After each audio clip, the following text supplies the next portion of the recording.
Hello, everyone. I'm Amir Farimani, and I'm a new assistant professor at Mechanical Engineering, Machine Learning, and Bioengineering departments. And today I'm going to talk about how we can basically potentially create creative or thinking type of robots. So if you think about it, like for the scenario where we have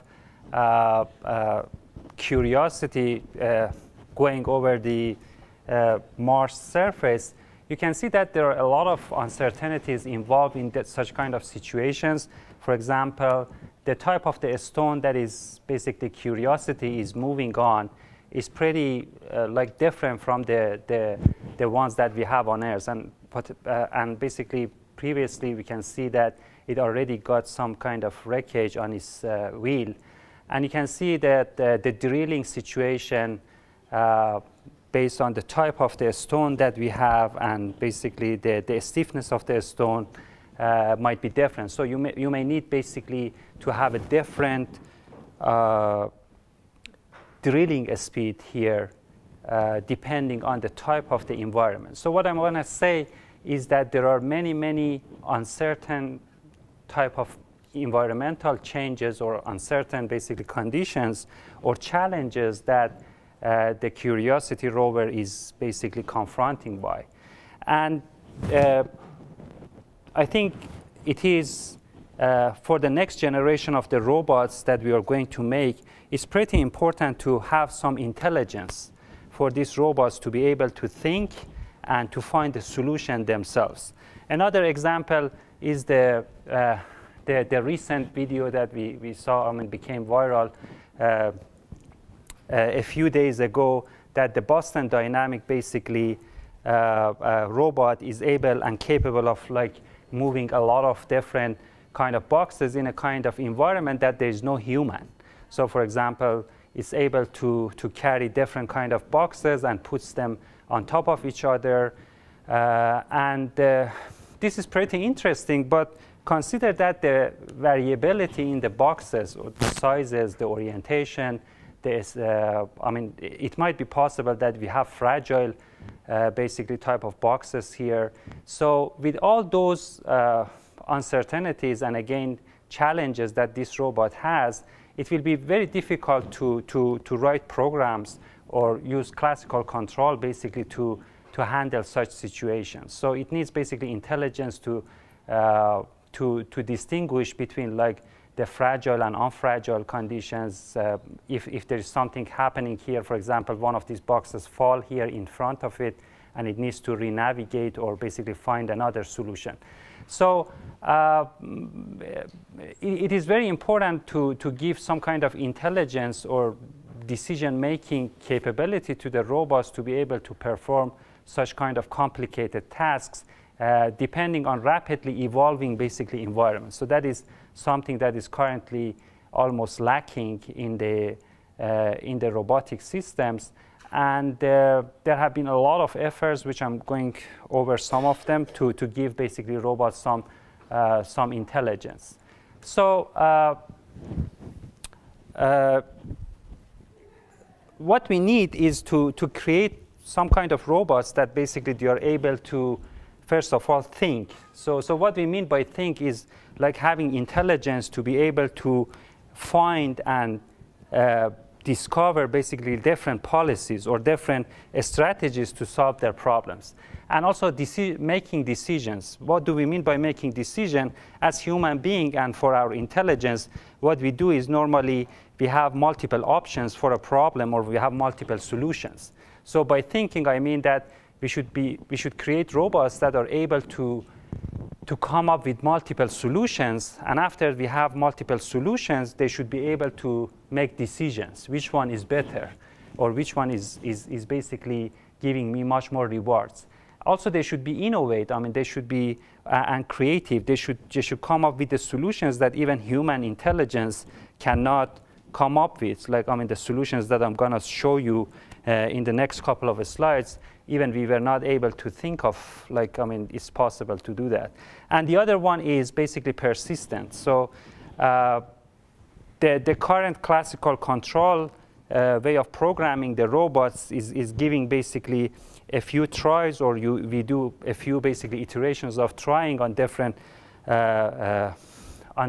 basically problems or challenges, and then there are a few like if and then clauses that we go over, and then after it fails, it's gonna fail. So it doesn't have that intelligence basically engine to say that, oh, in this situation, if you do this work, then you are gonna get rewarded or you're gonna solve this problem. So that distinguishing that if you do a little bit more, you can succeed is something that the current basically robots are not having. So to that story, we were examining in my lab basically a couple of different scenarios in which in these scenarios we are able to see if robots can think and solve the problems that control theory may not be able basically to handle them. One of those examples is here. So as you can see, there is this surface that the friction, we don't know that the friction of the surface.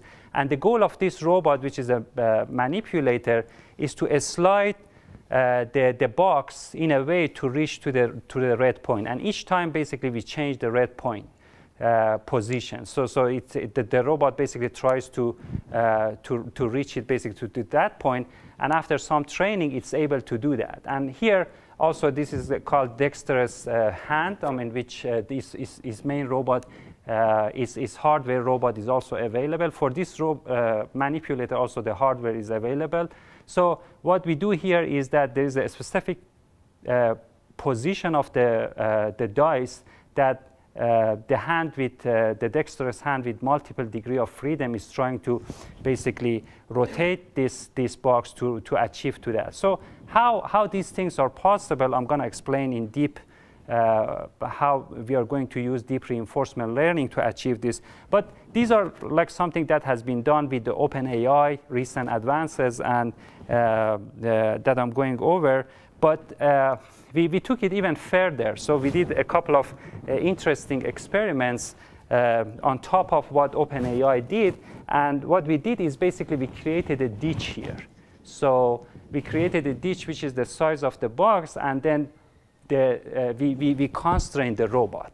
What I mean by constraining the robot needs to become creative or think for another solution, not to throw basically this box, or basically if it is sliding it, it's going to go and fall into this ditch. And here is also, there is a wall. So there are two scenarios. We call it ditch scenario and wall scenario. In the wall scenario, as you can see, we created a wall in front of the robot.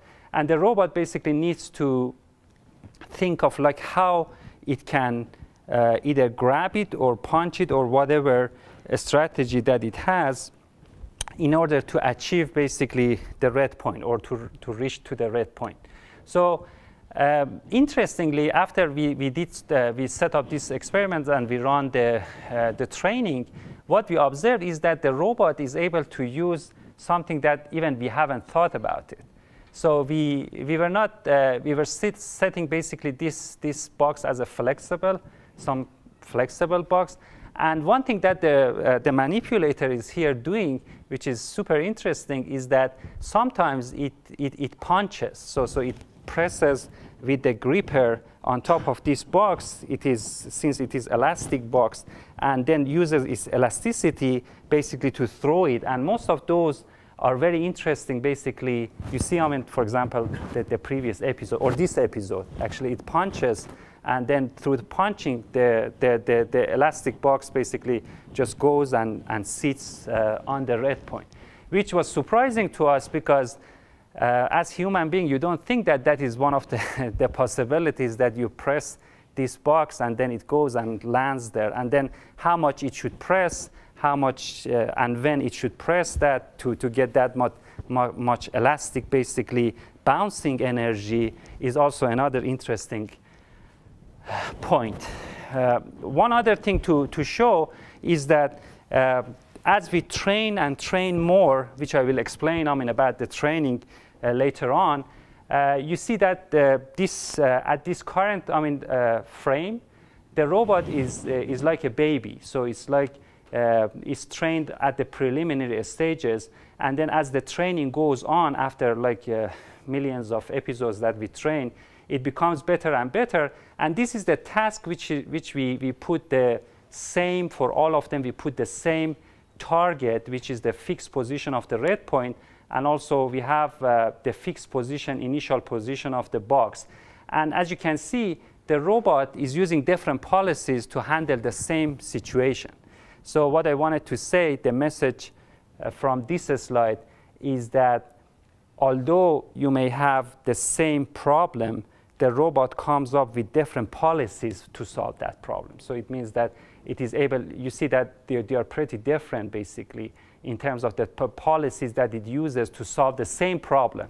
Also, we have the same thing for the ditch condition. As you can see, there are multiple, basically, solutions to the exactly same problem, which is interesting to see that robots may perform basically different solutions for the same problem. Another interesting observation we had is that with classical control, basically you may say that, okay, this robot's reach is somewhere like here up to here, but with this deep reinforcement learning and AI agents that we have, it is exploring the physical plus environmental boundaries that we have. So what it means is that you can see that there is this line that is the physical boundary of the robot, basically for grabbing this box, but with the conditions that it can throw and also punch the box, it is able to reach basically the box up to here, which is the physical and environmental boundary. So without doing like harnessing all the state space and action spaces that is possible to this robot, it's impossible somehow with the classical control to get to understand that this is the limitation that it can throw this. And you can see that it's quite obvious that whenever the red point is here, the robot doesn't do anything. So it understood that here is the limitation, basically, that it can throw. And you can see here, for example, in this example, it is just denying to do anything. So because it knows that there is no point, basically, even trying, for example, for this one.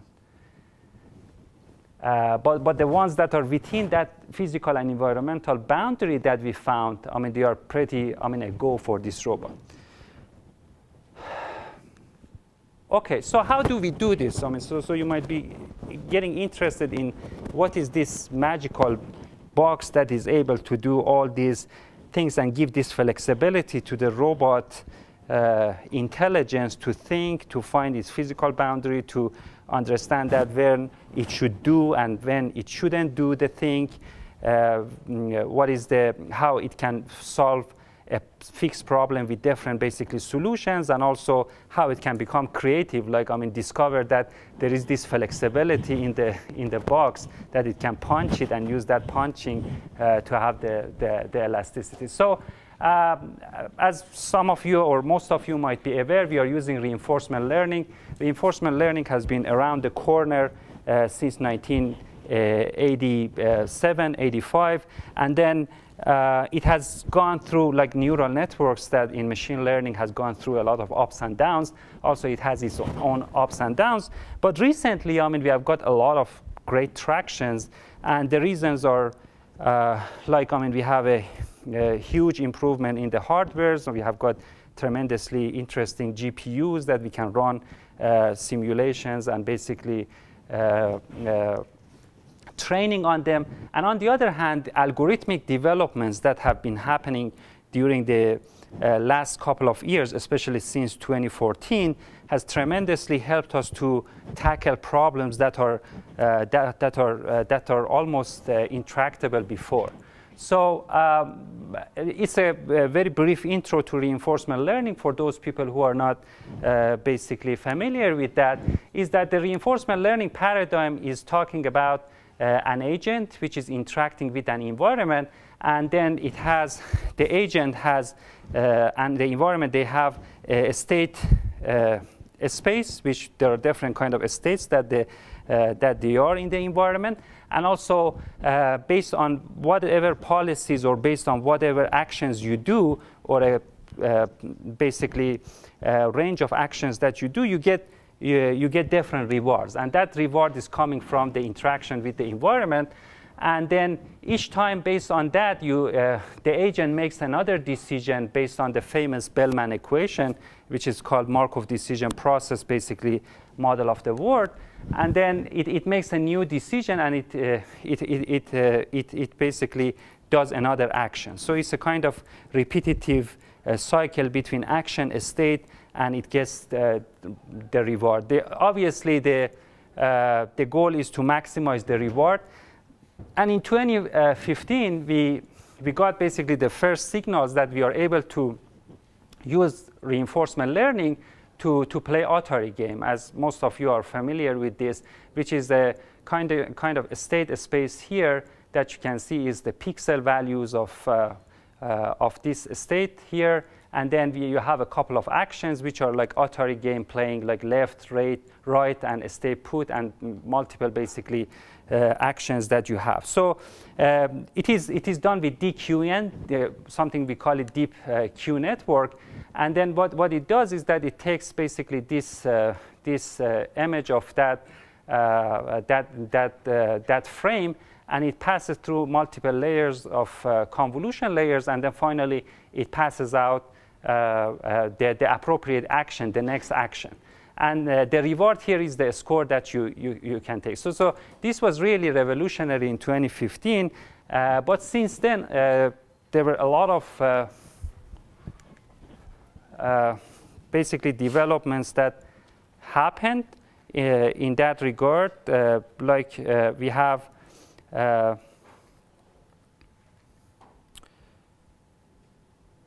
we got the deep learning, basically deep reinforcement learning paradigms, which enabled us to do these things. So the framework that we use is called Deep Reinforcement Learning Framework, which we are using Deep Deterministic Policy Gradient plus some kind of development which happened like 2 years ago, 1.5 years ago almost, which is called Hindsight Experience Replay, which the Deep Deterministic Policy Gradient is composed of actor-critic models and deterministic policy gradients and hindsight experience replay, which I'm going to explain briefly what each of them are about. So actor-critic models, I mean, most of you may have heard of GANs, or generative adversarial networks, that you have a generator network and then you have a discriminator network. Here we have exactly the similar analogy to that type of network. So in actor-critic words, in the deep deterministic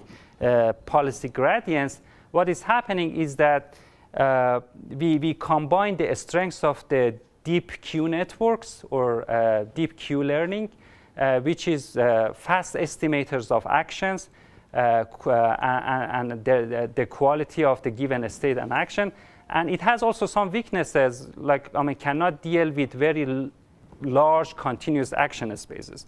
So here in the robotics simulations that I showed in the manipulator, what is interesting is that both of our states, which are like, I mean, the position of, for example, the manipulator's joints, I mean, the velocity of the temporal velocity of each of the joints, those are called states, right? So those states are continuous states. And also the actions are also continuous. So we are dealing with the continuous state and continuous action problem. So DQN is very good for handling the continuous state, but not for continuous action. Like the Atari game, what happens is that you have 3, for example, actions: up, down, for example, a stay put.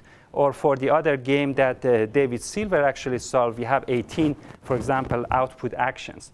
So DQN cannot handle the continuous actions which we need here, but the algorithms like deep reinforcement learning, such as policy gradients method, like reinforced algorithm, their strength is like, I mean, they can tackle large action spaces. So we can have almost a continuous, basically, action space. And but the weakness is that their action quality estimation is super low. So they are like, I mean, they are using Monte Carlo rollout, and it takes a long time basically to handle that. So one note about the deterministic policy versus stochastic policy is that in deterministic policy, basically we are determining and we are using one specific basically policy output, but in a stochastic policy output, we are integrating over the different types of policies that are available to basically select our action. So the take-home message from this slide is that a stochastic policy basically needs to integrate over both the states and actions, but deterministic policy only needs to integrate over the state space. And that is much more accurate, basically, action selection. So what is DDPG, or Deep Deterministic Policy Gradient? As I said, it's pretty similar to the GAN, which is generative and adversarial, or generative basically network and discriminator networks. Here also we have two networks. We have actor and critic networks, which are playing together. The way that it happens is that we have a general loss function for the, we have the update rule for the actor policy, which is this one.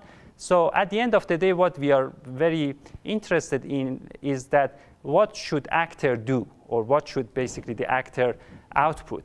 And then through the interaction with the environment, the Q value of the environment is guessed, and then it is passed to here. And then the critic role is to say the quality of like a state and action together, to say that, okay, is it to evaluate and output the Q value. And then we have both critic loss here and actor loss here. So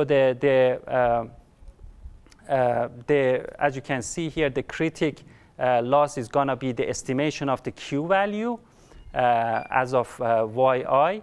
And also the update rule for the actor policy is going to be through this one, which will be updated. So the take-home message from here is that these two networks actually work together in order to output an action based on the Q value that we are getting. So the examples that we are running here for the actor network, the input has the state input is the dimension of that is 25. The inputs, we have goals, which is 3 times 2, and the input to the actor network or policy network is states plus the goal, and the output is basically action. So it's gonna basically give us the action. And the other network, which is the critic network, is a combination of a state, goal, and action. So they are all going into the network, which is the critic network. And the final value is the value, which is coming by calculation by incorporating the reward that it collects from the environment.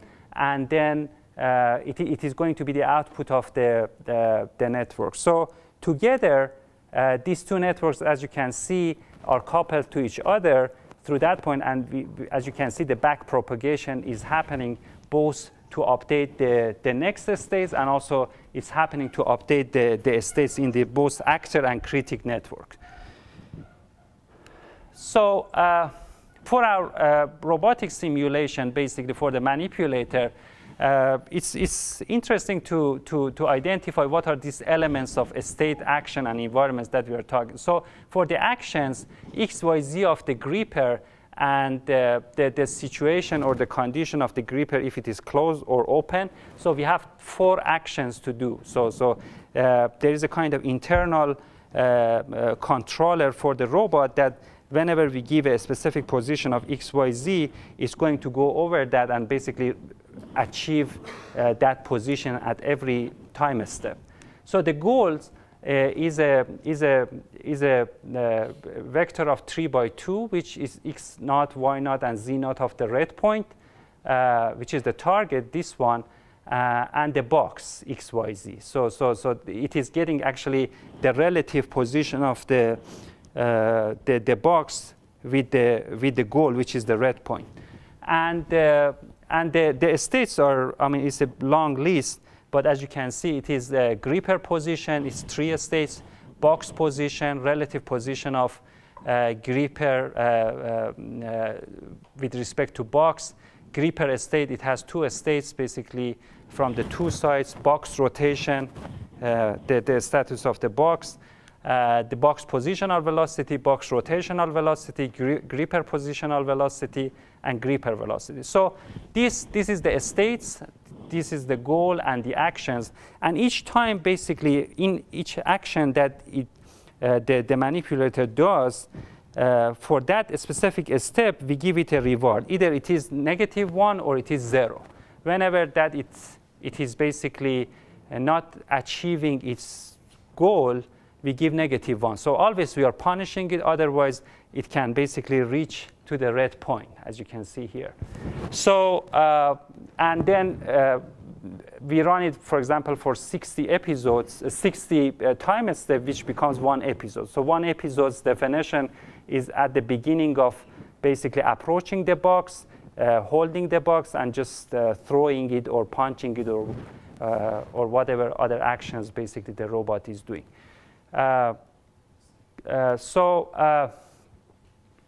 Another interesting thing is about here, which is we call it Hindsight Experience Replay, which was developed 2 years ago. And it's very interesting that without here or without Hindsight Experience Replay, almost it's impossible to learn anything. As you can see, we put these two robots with only DDPG, which is Deep Deterministic Policy Gradient. And you can see this guy with DDPG plus here, it already learned how to throw, but this guy is just sticking around and is still moving very slowly. The reason is that, what is the reason? Anybody in the audience? Why it's not able to learn? Yes? Why is it difficult?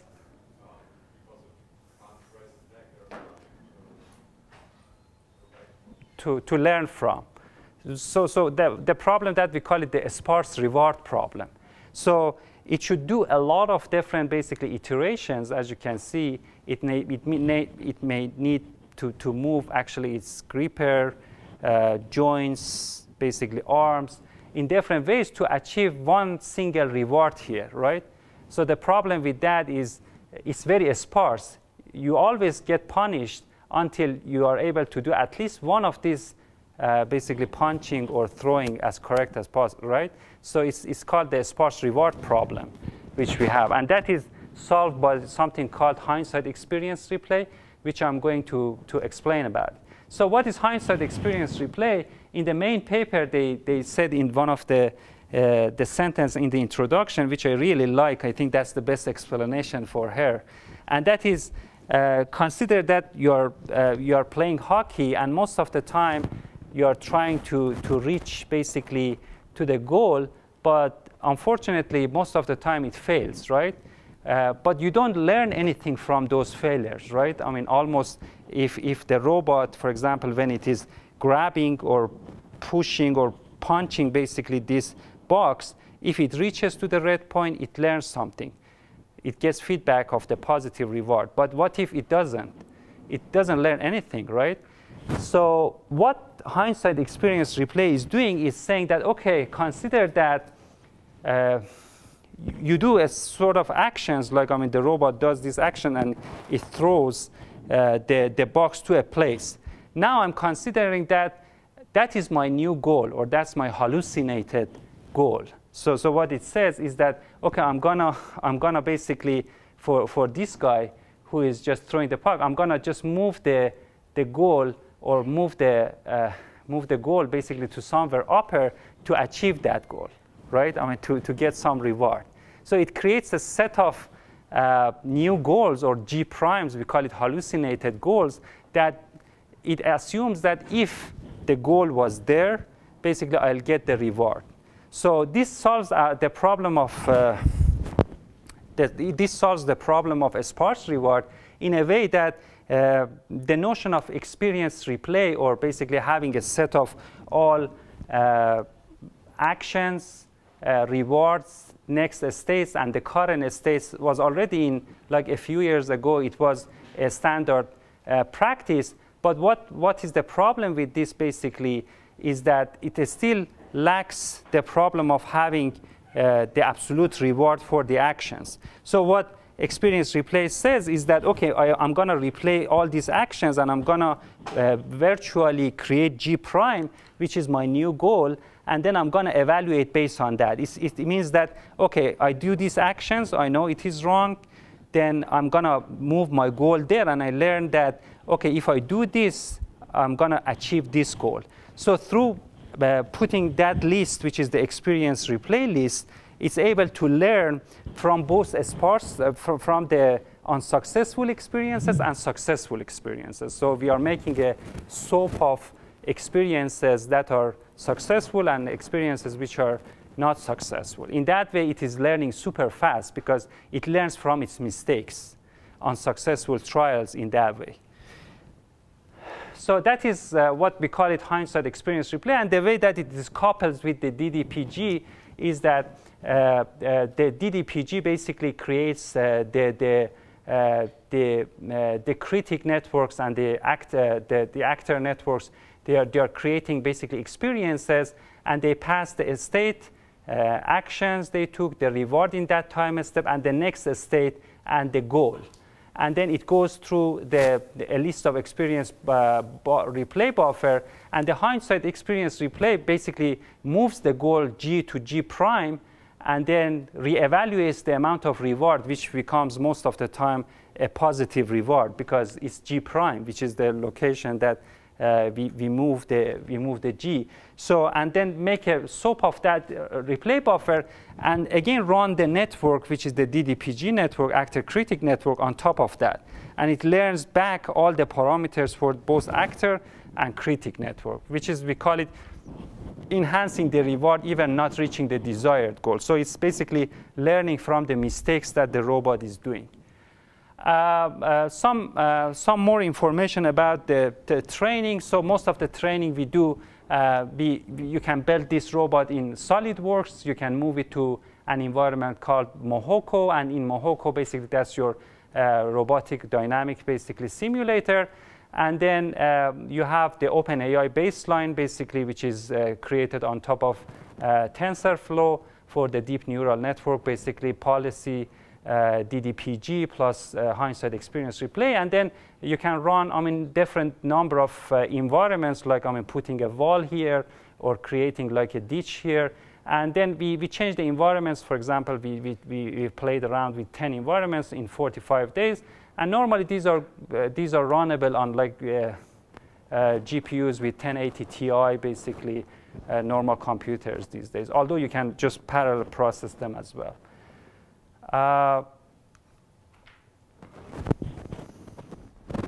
So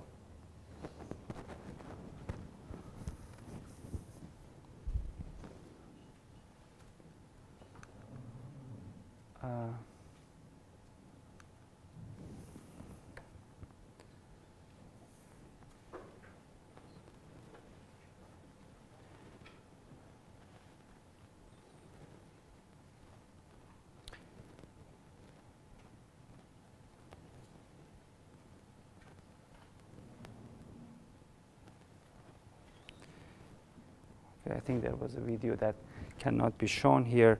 So here, what we did, which is, I think, interesting, is that we got the trajectory per episode for the robot policy selection and their fate. So what is happening here is that at each episode that the robot is running, we got the distance between the box and the red point, and also the distance between the box and the gripper is shown here. So these distances are shown in blue, and these distances are shown in red. Whenever basically the red distance becomes 0, it means that we have a successful basically trial. As you can see here, for example, this is a successful attempt with multiple grabs.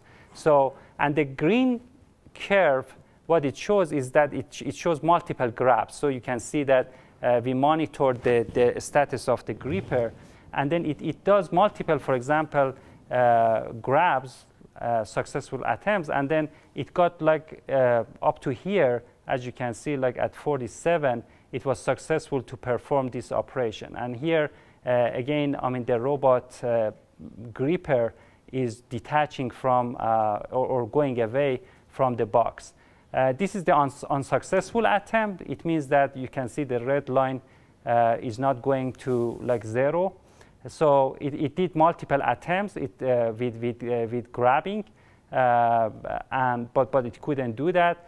A single grab throw pass. So what it does is that initially this is the distance. It does one throwing, and then it can get here. It goes to 0, which means it was successful basically attempt. And here the interesting one is successful attempt at punch. So it did one punch, and it got a very high reward because the whole unsuccessful episode has -60 reward. So it means that when you get -13 reward, it means that it's very successful. Actually, after 13 time steps, it was able to punch the box and then achieve basically achieve the goal, as you can see, which is here.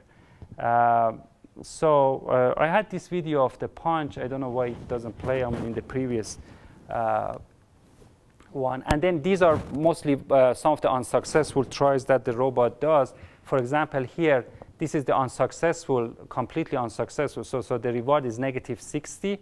And it did nothing. And the reason that it didn't do anything is that the distance is too far away. You can see this is the distance between the gripper, and this is the distance between the red point and the box. So this is like 0.60 something, which is far. And so the robot didn't do any grab or anything.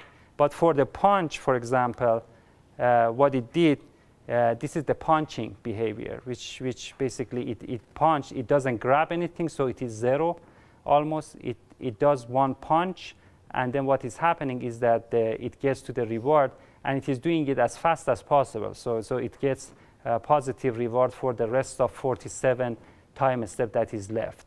Here, after 42 steps, it was able to, because we give it negative reward each time step that it could, and it accumulates that negative reward. So it goes to -60 in the worst case.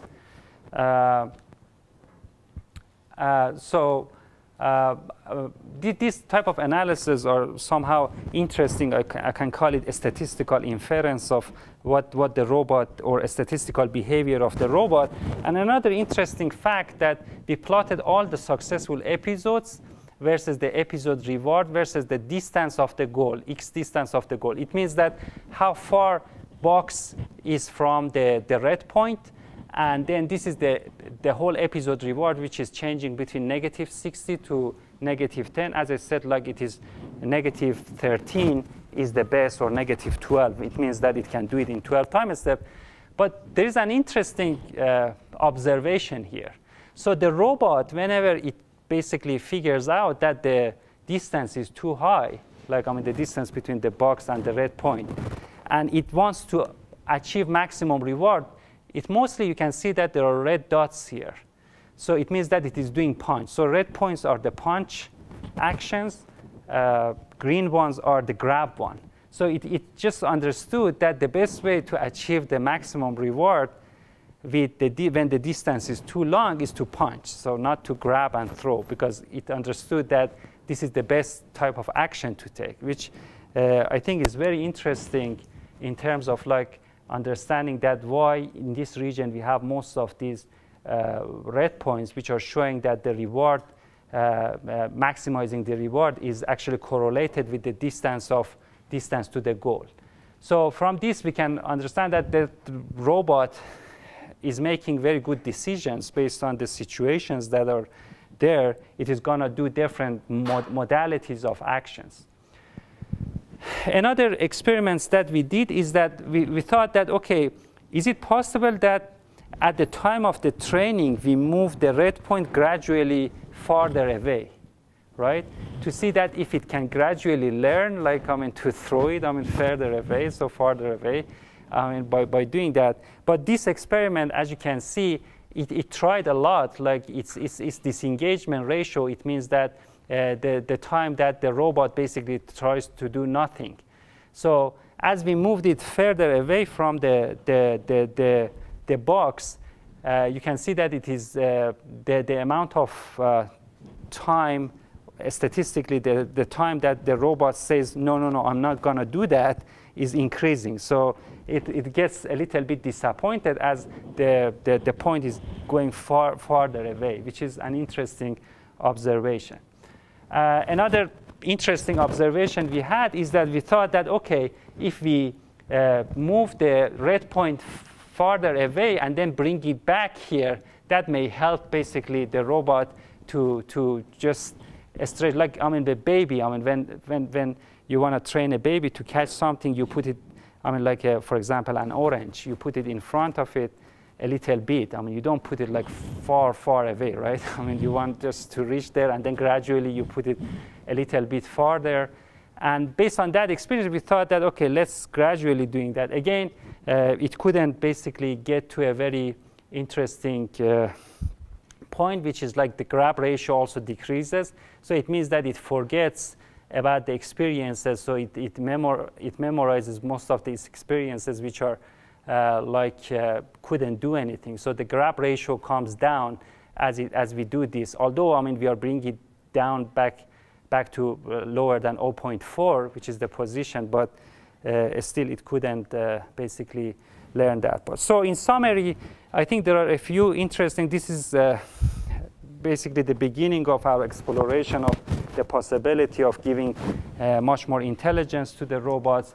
So I think we found, I mean, the DRL is somehow capable of finding creative solution when especially the robot's constrained, like the situation for the ditch or for the wall, which is very interesting that when you put those constraints, the robot is trying to find, the manipulator tries to find another solutions like punching, which, to be honest with you, as I said, like we didn't even think about, like, I mean, punching as a solution.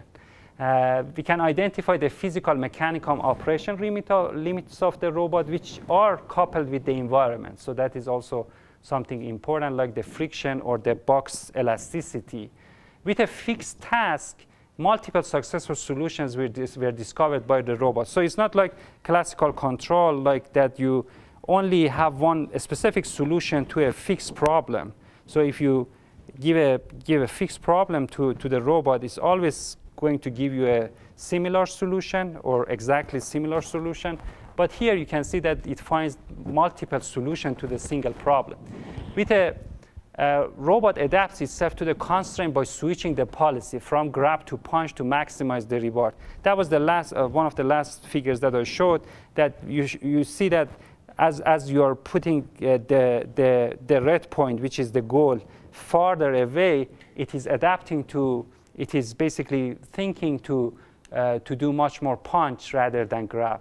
And finally, the robot will not get disappointed using DRL. We saw that it's doing multiple grabs, specifically at the points that it is still hope, or there is still this possibility that it can reach to solve the problem by multiple grabbing. So among those movies, we have like tons of movies that are showing that it tries multiple times, so it's not getting disappointed. So with that, I want to thank you, and I want to thank basically all my lab graduate students, especially in this work. Juan, who's sitting here, I mean, had a phenomenal contribution with Malhar and Faye. And we are growing. I mean, our lab is growing exponentially in the number of people who are working. We are pushing in different areas of deep learning, machine learning, and this is one of the examples of deep learning plus artificial intelligence plus robotic area. Thank you very much for listening.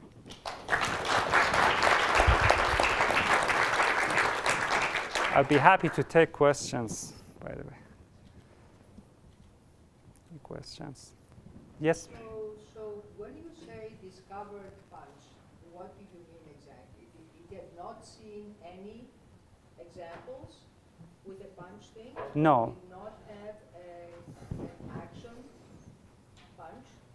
So it was a mistake? It was by chance? It was by chance, because, I mean, we didn't design. So initially, we gave this flexibility. Even we were not aware that this box is flexible. It's elastic.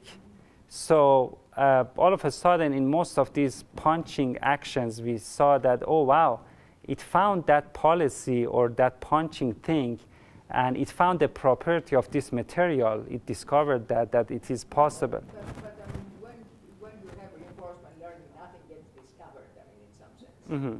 So you train it over what it has seen. It cannot even generalize on things that anybody should be able to generalize. We all know that. Yeah. About machine learning, reinforcement learning, and so on. And so that's why I'm asking about that. Because obviously, if you have out-of-distribution samples, in many situations, most situations, you cannot generalize. You need to do tricks to get generalized out-of-distribution samples. So that's why I'm asking. Yeah. So. I didn't exactly get your question. Like, I mean, you say that, did we train it with that? Well, I mean, if it gets seen, I'm not saying that you showed it, but obviously it's training you said for 45 plus days. That means it sees millions of these actions, millions of examples. Right. Billions, maybe. Yeah, it generates actually those state action spaces itself. Yeah, I mean, they were obviously they were among them, but this is such a big state and action spaces that basically it found out of that. I mean, deep reinforcement learning. So. But I mean, they were. It had seen examples like that. Yes. Yeah. That's true. That's true. So but that is the yes, point that's the point. Right? Yeah, sure. Because when I'm talking about discovery, it's a different. Okay. I mean, from that point of view. So Yeah. you had seen, maybe there were not that many, or the predominant amount. That's a different story. But it had seen that. Yeah. So, I mean, it's basically like, for example, Bastard, right? I mean, there are examples of these kinds of discoveries. So, of course, Bastard noticed about the mold growing in this thing. If he had gotten immediately a reward plus, you know, minus 0.8, when you gave it, it would immediately say, okay, now I made the discovery. Yeah. I mean, yeah. By discovery, I meant that there were like hidden spaces in the action and state space that we are not thinking of, or they are somewhere that actually they exist, but human does not think of it actually as a possibility. So that's, I mean, compared to the human intelligence, yeah. Yes? Somehow related. So if you change the properties of this box, is it going to punch it differently, or do you need to train it again? Yeah, that's actually what we are doing now. I mean, that's kind of training on their run now. I mean, we are changing the box basically flexibility, and to see that if it is going to change, we are going to make it very, very loose, and then I'm going to update you on that. But that's an experiment that we designed actually to see what happens if the box is actually, does it find another solution, or this simply doesn't do that anymore. Because I think it's going to wear out, or, you know. Yeah. Yes, exactly. Yes, please. I mean, I guess it depends on how you define the goal function, but why does it stop when it thinks, you know, when you said put the box far away, it will not even attempt. I was thinking if probably one of the things in your goal function is the distance between the goal and the box, why shouldn't it still attempt something? I guess, or it might depend on how the reward is defined, but why does it stop? Yeah, actually, each time step, I mean, so each episode is 60 time steps. And for each time step, we give -1 at each situation. So if the robot at the beginning of each episode does this, we give -1. Does this, we give -1. We give it -1 till it reaches basically the red point. So you can see that -13 is the best reward, because in 13 episodes, it could basically get into that. So it could just somehow understand that if it does that, it will be definitely -60, or it will be like, if it not reach basically there. So it doesn't do anything. So, which I think, I mean, that means that it prefers not being punished. It prefers not to do anything versus being completely punished somehow. For example, if you change the reward such that the distance between the yeah, that's called. So I mean, we are using here a sparse reward, -1 or 0, but that's called reshaped reward, or basically the type of reward which is much more denser. Interestingly, Hindsight Experience Replay does pretty better in the cases of a sparse reward compared to the reshaped reward. So you can simply give the x minus x naught squared plus y minus y naught squared actually as the reward function. But interestingly, this way with the sparse reward with Hindsight Experience Replay tremendously learns better. But if you combine? If you can't, we didn't test that. Maybe that's a plausible thing. Yeah. The only reason I asked is because I was thinking about the human being, and sometimes you might still do it because you might be ultimate in a situation. Yeah. I might still want them to be closer.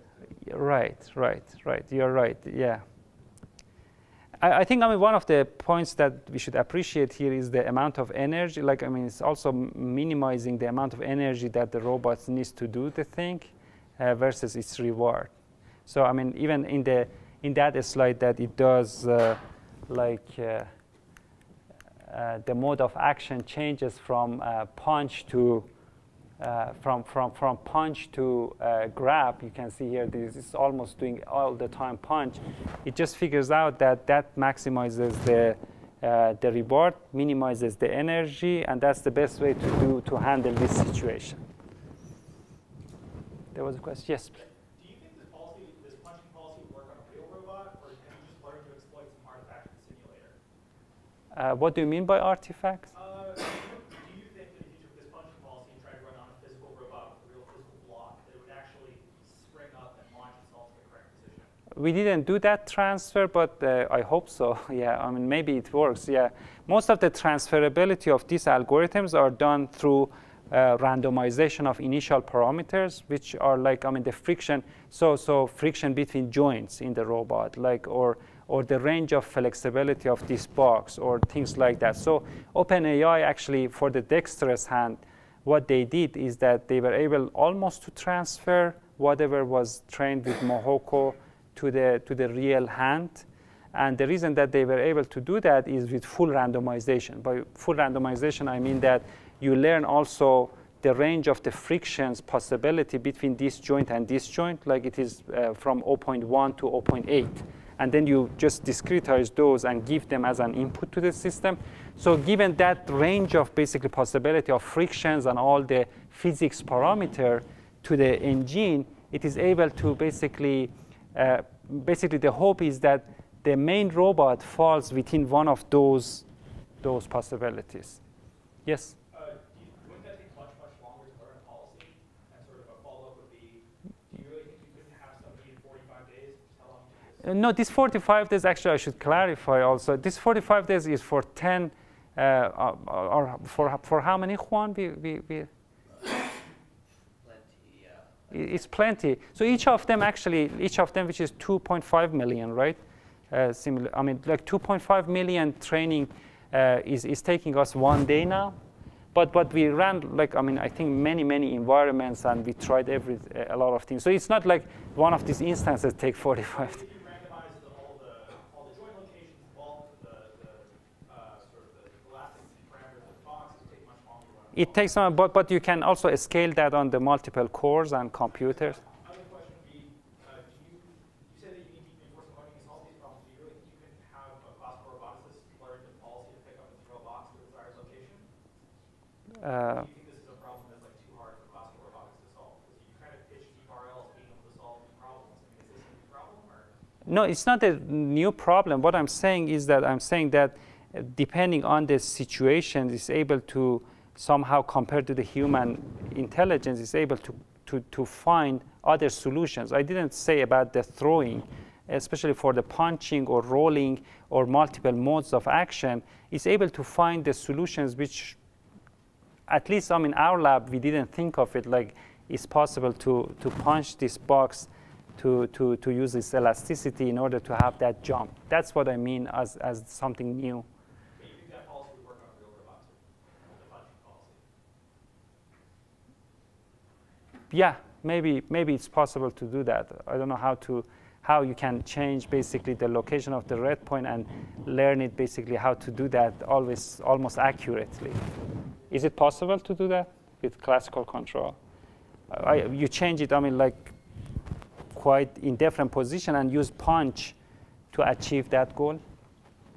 How much it knows, how much it should press that, or how, because really hard action to repeatedly. yeah, that Squeeze a slightly elastic box and have a launch. exactly. Yeah, that's. I think humans would not design that policy because it's perhaps not a very robust policy. Mm-hmm. But you can see, I mean, in this plot, I mean, actually, these are all successful episodes, and the distance is huge, like it's 1.5, and then the reward is pretty maximal. So you can see always after 10 steps or 15 steps, they were able to be done. So it could do it basically, which is a very hard thing. As you said, like human, I think as a human, I mean, we don't program our robots to do that, but robot learned and did it, and actually it does it more in the much more complex, basically, which is the distance. Marcus, yes? Maybe what we see, this is in a simulator atmosphere. But so you model the environment with some equations, but if those equations are not accurate. We don't give any equation. No, this was in the simulator. Yeah, for the simulator, we don't give any equation. But then when it's putting, like pressing the box down and then it jumps, it has to be. No, we don't give any equation. No, not to the robot, but to the. No, even not for that one. Yeah.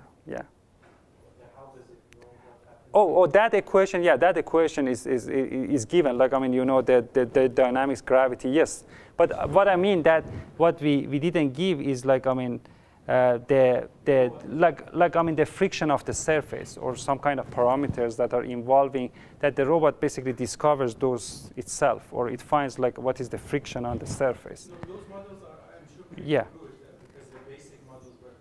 It's just that if they differ if they are somehow not accurately modeling something, this thing might overfit and come up. That's with that true. policy, which is, I think, the question. Yeah. Then maybe in the real world, will that work or not? That's absolutely true, and to get around that problem is to we call it initial randomization, which is like you randomize a range of parameters, not the model, but parameters, like the frictions, a range of like probably G's, for example, a little bit up and down, the noise to the system, probably you do it more. But as he mentioned, basically, one of the downsides is that the whole number of training will go exponentially high, which is able actually right now with the amount of compute we have. They did it for the dexterous hand. OpenAI did it for the dexterous hand, which works super well.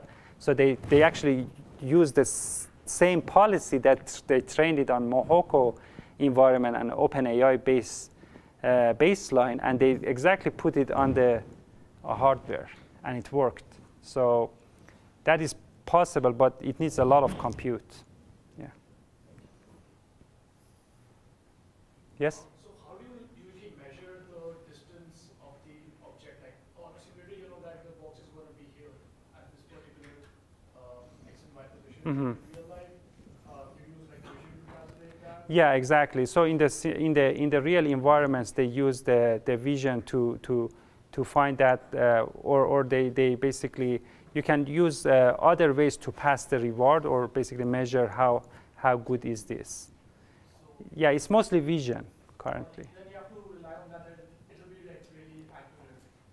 Yeah, it's not almost like accurate, but the CNN actually, the convolutional neural networks for image processing, is really good at this stage. So I saw for the OpenAI baseline, what they did is that they turn on and off basically both with image processing and getting the real distances through simulation environment, and both of them are almost were on. I mean, like the accuracy was 91 to 92%. So with that accuracy, although I agree with you, I mean that is multiplied to the uncertainties of also the simulation, so that makes a little bit the situation worse. Yeah. Yes. To as your friend said, basically, since we are in the simulation environment, we have all the data from the physics engine or Mohoko. So it gives us the position of, for example, the box, the position of the gripper, the position of the red points. And so we have all those information. But in real situation, you need to figure out, like, where is the red point by image processing or deep learning. You need to know, for example, the position of the box, because the state of the box, the rotation of the box, is also one of the input parameters to the state space. So you need to figure out all those things which are as the inputs to the deep neural nets. Yeah. But in simulation environment, that's something that is taken care of. Yeah. Okay. Thank you very much, everyone.